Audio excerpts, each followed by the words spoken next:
नमस्कार, मी संतोष वाडके, उपविभागीय कृषी अधिकारी वाशिम. आणि आज आपण अशा एका अतिउत्कृष्ट कृषी अधिकारी यांना भेटणार आहोत, ज्यांनी तब्बल 30 वर्ष शेतकऱ्यांच्या शेतात, शेतकऱ्यांसोबत राहून त्यांना मार्गदर्शन केलं. आज आपल्या नोकरीचा शेवटचा दिवस आणि या शेवटच्या दिवशी त्यांनी जे काम केलेलं आहे, त्यांचे जे अनुभव आहेत, अनमोल अनुभव, हे आपण व्हिडिओच्या माध्यमातून कॅप्चर करणार आहोत. 2004 पासून मी तुम्हाला जास्त ओळखतोय. त्याआधी नाव ऐकलं होतं. आणि मीच नाही तर वाशिम जिल्ह्यातले बहुतांश शेतकरी किंवा यातील बाहेर शेतकरी सुद्धा तुम्हाला ओळखतात. आणि ते यासाठी की वानकडे साहेब म्हणजे एक चालतं बोलतं विद्यापीठ. आता एखादा शेतीबाबतचा प्रश्न असेल, मग तो चियासारख्या पिकाचा असो नवीन आलेल्या, किंवा जमिनीखालची काही पिकं असो, भाजीपाला असो, तृणधान्य असो, गळीत धान्य असो, फळपिकं असो वेगवेगळ्या प्रकारची. आणि सरांना जर एखादा त्याबाबत जर प्रश्न विचारला, तर प्रत्येक प्रश्नाचं उत्तर तुमच्याजवळ असतं. आणि ते उत्तरावर सहजपणे प्रत्येक जण विश्वास पण ठेवतो.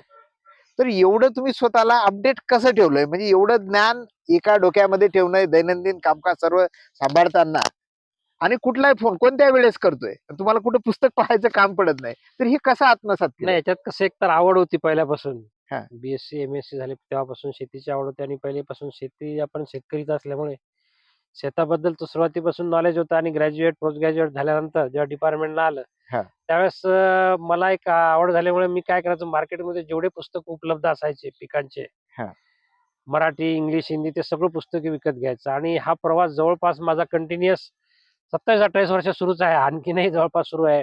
प्रदर्शनीमध्ये आले किंवा वेगळ्या मार्केटमध्ये बुक स्टॉलवर उपलब्ध झाले, कोणत्याही लेखकाने लिहिलेले असले, मराठी असो, हिंदी बर. असो, इंग्रजी असो, ते पुस्तक आणायचं आणि त्याचा अभ्यास करायचा. ते पुस्तक 3, 4, 5 वेळा ते पूर्णपणे वाचायचं.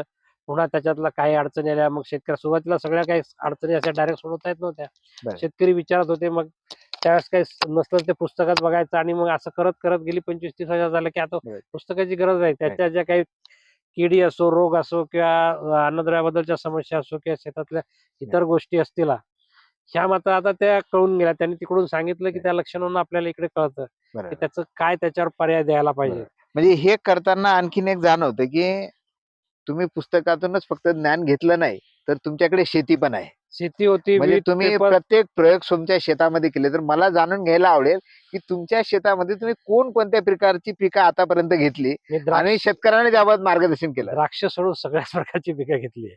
बरं. म्हणजे भाजीपाला असो, फळपिकं असो आणि किंवा कडधान्य, तृणधान्य असो, या सगळ्या प्रकारची पिकं आणि हे घेत असताना त्यावेळेसचे जे शेतकरी मासिक होतं किंवा बळीराजा होतं, हे कंटिन्युअस मासिक चालू असायचे. बरं. विविध वर्तमानपत्रातून आठवड्याला येणारा कृषीचे लेख विविध विद्यापीठातून यायचे, त्यांचा वापर करायचा. विद्यापीठाच्या 4ही विद्यापीठाच्या डायऱ्या, हां. मराठवाडा कृषी विद्यापीठ, डॉक्टर पंजाबराव देशमुख कृषी विद्यापीठ, महात्मा फुले कृषी विद्यापीठ, कोकण कृषी विद्यापीठ, की जनरली ती फळांच्यासाठी किंवा काही भाजीपाल्याच्या नवीन व्हरायटीसाठी बराच वेळ त्या बरं. डायरीचा सुद्धा उपयोग व्हायचा राइट. आणि त्याचा वारंवार अभ्यास करायचा आणि मग याचा अभ्यास करत असताना एखादा प्रश्न शेतकऱ्याचा आला, तर या सगळ्या ह्याच्यातून डायरीतून, विविध पुस्तकातून तो कुठे ना कुठे सापडायचा बरोबर. आणि तो सापडला की त्याचं उत्तर मिळायचं. बरोबर. त्यामुळे मला असं कधी काम पडलं नाही किंवा इतरांना विचारावं. त्या पुस्तकच माझे गुरु झाले बरोबर. नंतरच्या परिस्थितीमध्ये. राइट. आपण नोकरीला लागलात तेव्हा कृषी विभागाची किंवा शेतकऱ्यांची परिस्थिती वेगळी होती आणि 30 वर्षानंतर मात्र चित्र वेगळं आहे. नाही तर 30 वर्षापूर्वी एकतर पाण्याचे स्रोत फार कमी होते. म्हणजे हां. इरिगेशन ज्याला म्हणतो आपण, ते फार सिंचनाच्या सुविधा कमी होत्या. बरं.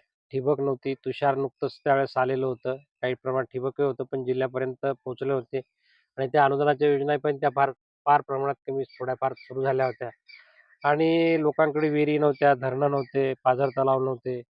अशा परिस्थितीमध्ये कोरडवाहू क्षेत्राचं प्रमाण त्यावेळेस जास्त होतं आणि पीक जे आता आले, आता विविध प्रकारचे पिकं नवीन अंमलात आले. त्यावेळेस एक मर्यादित पीक परिस्थिती होती आणि त्याच्यामुळे त्याच्या तर आजच्या 30 वर्षाच्या जमीन आसमानचा फरक आला. सिंचनाच्या सुविधा वाढल्या. सिंचन पद्धती वेगळ्या पद्धतीने आल्या. ठिबक आलंय, तुषार आलं, मायक्रो स्प्रिंकलर आले, रेनगन्स आल्या. नंतर आपण बरं. सुरुवातीला जे प्लेनवर पेरणी करत होतो, आता BBF आहे, रुंद सरीवरंबा पद्धत आहे, रुंद पद्धत आहे आणि या सगळ्या पद्धतीमध्ये बदल होत गेलेला आहे. लोकांच्याही आवडी बदलल्या आहे. मार्केट मोठ्या प्रमाणात उपलब्ध झालेले आहेत. दळणवळणाच्या साधनं वाढलेले, त्यामुळे पीक परिस्थितीमध्ये खूप जमीन आसमानचा फरक पडलेला आहे. बरोबर. उत्पादकता सुद्धा वाढलेली आहे. खताचं व्यवस्थापन जमिनीमध्ये लोकांमध्ये जागरूकता आली. अन्नद्रव्याबद्दल जागरूकता झाली. कीड आणि रोगाबद्दल लोकांमध्ये शेतकऱ्यांमध्ये जागरूकता झाली बरोबर. आणि कृषी विभागाने सुद्धा ती जागरूकता आणलेली आहे. त्यामुळे 30 वर्षाचा कालावधी आणि आताच्या ह्याच्यामध्ये खूप जमीन आसमानचा फरक पडलेला आहे. एक असं दिसते की आपल्या वाशिम जिल्ह्याला एक अशी एक ओळख आहे की नवनवीन पिकं आणणारा, नवनवीन तंत्रज्ञान आत्मसात करणारा जिल्हा आहे. आपल्या इथले शेतकरी सुद्धा प्रगतशील आहेत. तुम्हाला ते जुळलेले आहेत. तुम्ही सुद्धा त्यांच्यासोबत राहून काम केलं. जरी एखाद्या मोठ्या अधिकाऱ्याचं नाव झालं असेल, तुम्ही प्रत्येक टेक्नॉलॉजीच्या मुळाशी असायचा. ग्राउंड लेवलवर तुम्ही वर्क करायचा. तर कोणकोणते तंत्रज्ञान आहे तुमच्या सेवा कालावधीमध्ये तुम्हाला इथं वाढलेले दिसतात किंवा त्याचे यशोगाथा आज आपल्याला पाहायला मिळतात? काय काय सांगता येईल? म्हणजे आता एक पिकं असतील या तंत्रज्ञान असेल? आता तंत्रज्ञानामध्ये म्हणायला गेलं तर रुंद सरीवरांबा पद्धत, हा. सरीवरांबा पद्धत आणि जमिनीखालचे जे पिकं होते की ज्याच्यामध्ये हळद आहे, अद्रक आहे, आलं आहे, नंतर कांदा आहे, लसूण आहे आणि बटाटा या पिकाची जे मोठ्या प्रमाणात लागवड आपल्या जिल्ह्यामध्ये झाली. हम्म. त्याच्यामध्ये आता बराचसा जमीन आसमानचा फरक झाला. त्याच्यामध्ये नवीन व्हरायटीज आल्या, त्याचे नवीन बरोबर. तंत्रज्ञान आले आणि काही जे आता सुरुवातीच्या काळामध्ये असणारे काही संप्रेरक आहे, ज्याला हार्मोन्स म्हणतो, काही मायक्रोन्यूट्रिएंट्स म्हणतो, याचा वापर होत नव्हता. तर त्या जिथे गरज आहे त्या ठिकाणी त्याचा पण सुद्धा वापर करण्यात आलेला आहे आणि त्यामुळे एकंदरीत सुरुवातीपेक्षा उत्पादकता सुद्धा वाढलेली आहे आणि शेतकऱ्यांना त्याच्यामुळे बरंचसं जे सुरुवातीला हजारात होते ते आता आता लाखात उत्पादन घेत आहेत.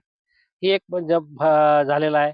नंतर सिंचनाच्या सुविधेमध्ये स्प्रिंकलर आलेले आहे, ड्रिप आलेले आहे. मोठ्या प्रमाणात मोठ्या प्रमाणात लागवड केली. आता शक्यतो शेतकरी स्प्रिंकलर किंवा ड्रिपनंच पाणी देतात. दांडानं पाणी देण्याचं प्रमाण फार क्वचित 1, 2, 4, 5, 10% काही गावामध्ये आहे, की जिथे पाणी मुबलक आहे, त्या ठिकाणी दिलं जातं. फळबागेमध्ये सुद्धा आता संत्र्यामध्ये नवीन पद्धत बदलत गेलेली आहे.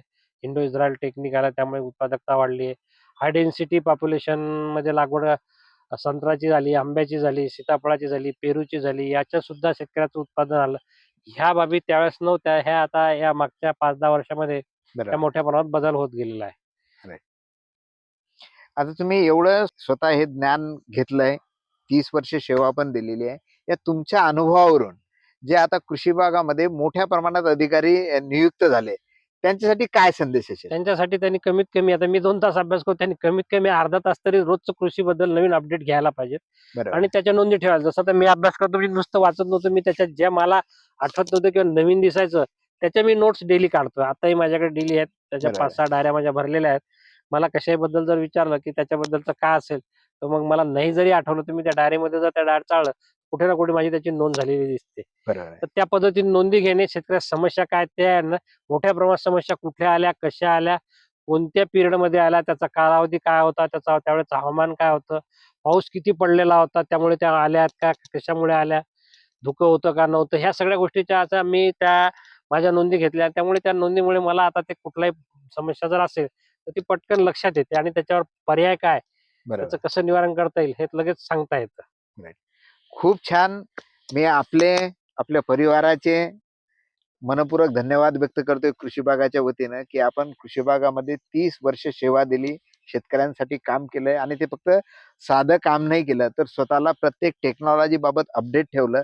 आणि जी खूप मोठी गोष्ट आहे, तुम्ही जे केलं ते जर सगळ्या अधिकाऱ्यांनी केलं, तर मी म्हणतो की कृषीचा कायापालट होऊ शकतं, कृषी विभागाचा कायापालट होऊ शकतोय. कारण खूप मोठ्या प्रमाणात अधिकारी आता नियुक्त झालेले आहेत आणि नक्कीच आपला ते आदर्श घेतील, स्वतःला अपडेट ठेवतील आणि कृषीमध्ये परिवर्तन घडवतील. धन्यवाद.